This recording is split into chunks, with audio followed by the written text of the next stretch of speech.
Good afternoon, sir. I'm Ruela Grutas from 1.1 PSHF. So, so, ano nga bang kahalagahan ng adequate strategy? So, as future hospitality management professionals, mastering strategic verbal communication is essential. Every word we speak can shape a guest experience, a team's morale, or a business deal's success. By adopting clear, respectful, and culturally aware communication strategies, we not only avoid misunderstandings, but we build trust and show professionalism. Whether resolving a conflict or welcoming a guest, how we speak reflects our ability to lead and connect.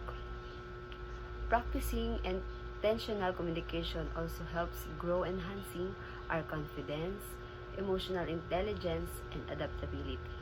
Ultimately, it strengthens relationships, fosters teamwork, and makes us more effective, empathetic professionals in a global industry.